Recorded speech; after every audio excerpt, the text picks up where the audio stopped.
This don't seem to be a tricky question at all. Just imagine that you run into a friend and he or she asks you, how have you been this week? How are you going to say to that?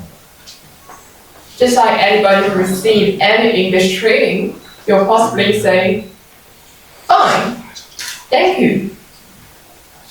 Their conversation is supposed to move on to other subjects. However, only this time, your friend is not satisfied yet. She just sits in silence and waits for you to continue. So logically, you're supposed to elaborate on how you felt, and you already said you've been fine. But the truth is, you haven't. You haven't been well at all, and now you feel even worse because you don't know whether to tell the truth to your very best friend. So now you're torn between two difficult options. Option one, keep saying, I'm fine, thank you. But how are you going to make up all the beautiful things that were supposed to be happened, but none of them actually taken place at all? Quite a challenge for your imagination. Option two, tell your friend the truth, that you haven't been well at all. But you're afraid that your friend may label you as a very negative person. None of those options seem to be very desirable. Want to hear something funny? This melodrama used to be a documentary of my life. I used to care so much about other people's emotions, their judgments on my own feelings, to the point that I weigh my words so carefully in any daily conversation as if I was doing a TED Talk. I've done a TED Talk once, I've done it twice, and I'm doing it for a third time now, but I don't want to do it 24/7. It could be very stressful. You may notice I used the past tense. So how did I manage to get rid of this state? There's nothing radical. One day, I had some free time and made an assumption.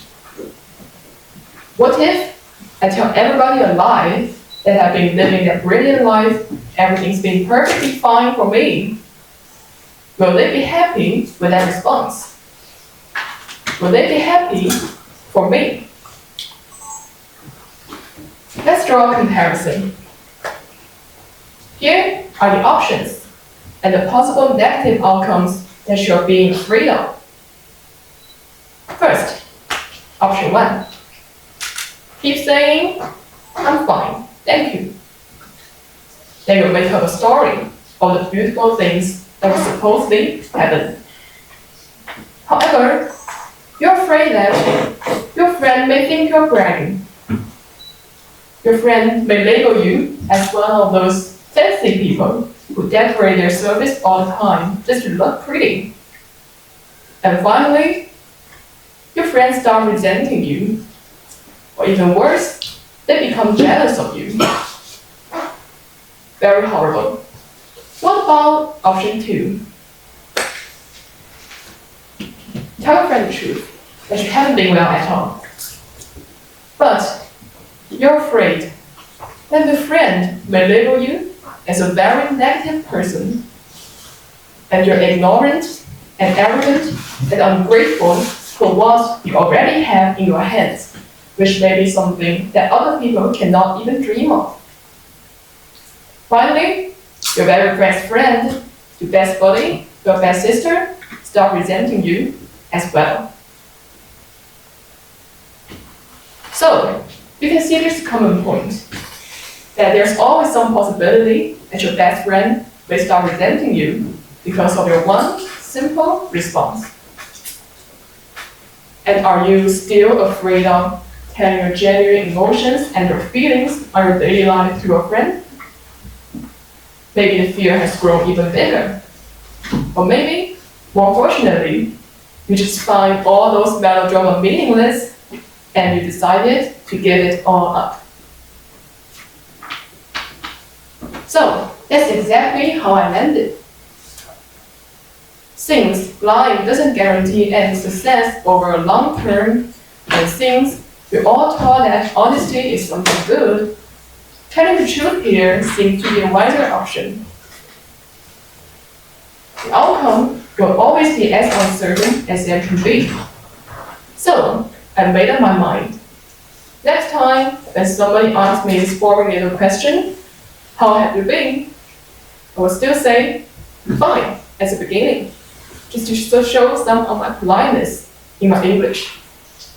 However, for the rest of our conversation, I speak of what I genuinely felt in my daily life and face whatever outcome that this option may cause. And so far, so good. Nothing serious really happened. This kind of fear seems ridiculous. It's just like fear when you're alone working in darkness. That your brain keeps alarming and keeps warning you about threats hiding around each corner and down every alley. It's just something to keep you alert in the wilderness without modern lighting. None of those threats truly exist in your modern daily life, and the fear is totally unnecessary for survival. You may think this way of simply giving up the fear is just something so idealistic. You may think that the world is packed with 100 types of malice against you alone. But the question is, why do you have to join the mob? Why can't you stand with yourself? It's time for you to choose the right side. Stand with yourself and face the rest of the world with all the rationality you've got. Then you might find it is more likely that you forget the fear instead of being trapped in it. So, to be honest, nobody can be fearless in every aspect and every setting of life because we have so little power over such a huge world. However, we can all start with something simple, small, and something that's truly under our own control. Our feelings are our daily life. Don't be afraid to speak genuinely when you feel like to. I believe this is easier, and all of us can finally do that. Thank you.